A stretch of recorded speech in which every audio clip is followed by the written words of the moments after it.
Okay, on 2, Kiarostami, as another of these filmmakers who writes quite a bit himself, has a nice block quote about the spectator himself.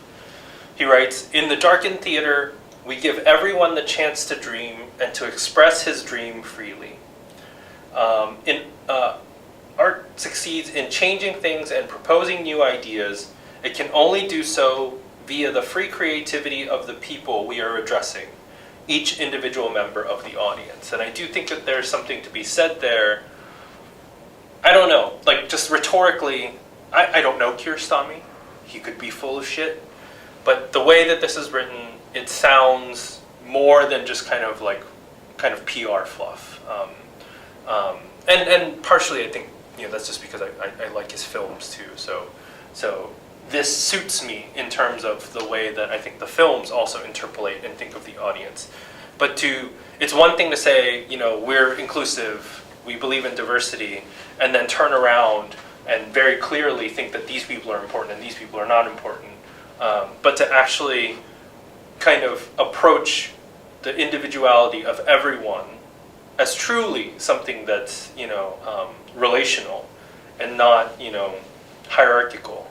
I think is something that we need to constantly, it's something that it's like a resource or an idea that constantly needs to be renewed, or lest we lose it, right?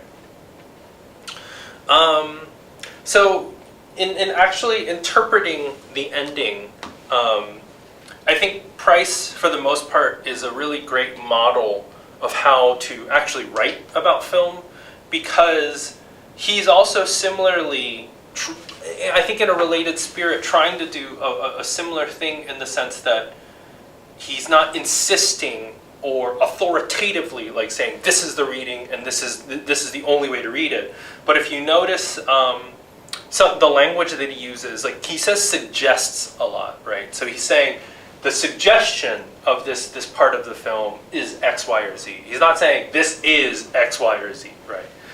At the same time, he's still kind of, still giving a version of this is what it's about, And again, that's the kind of reading that I tend to not really be kind of crazy about, like, here's the message, right?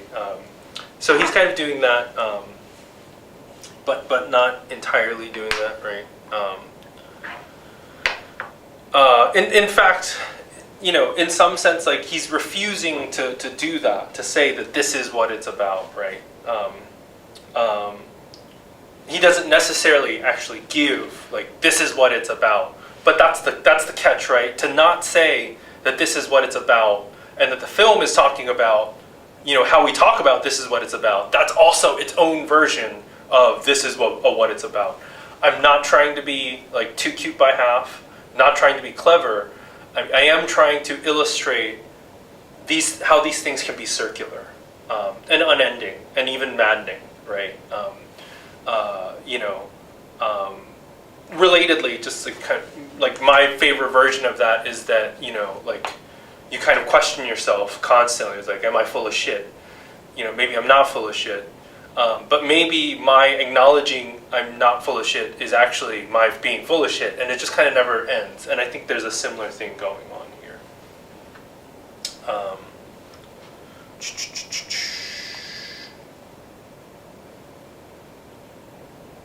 Oh, so again, just to kind of the language that he uses,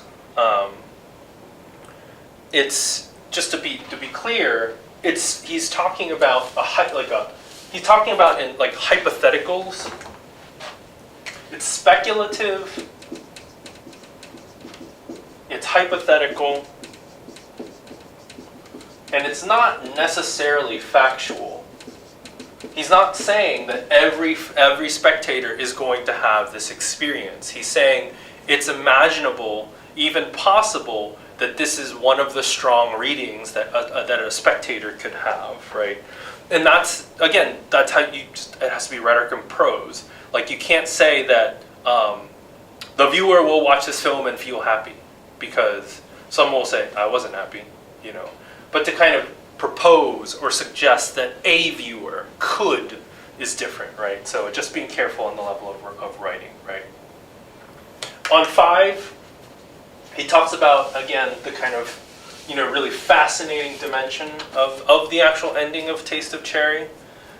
This kind of quote-unquote intrusion, right, of the real, right? What do we do with the fact that Kiarostami, as filmmaker, as actual filmmaker, with his actual crew, end up, show up at the end of the film, right? And, I think Price gives a pretty persuasive account that, like, what we know factually that it does is that it really troubles, that precise binary between film and actuality. I mean, that's one of those things that a lot of people would really kind of respond poorly to. But why, right? That begs the question. Again, he talks about like Middle Eastern specificity in reading, the film's kind of understanding of death and faith, right? On 9, he talks about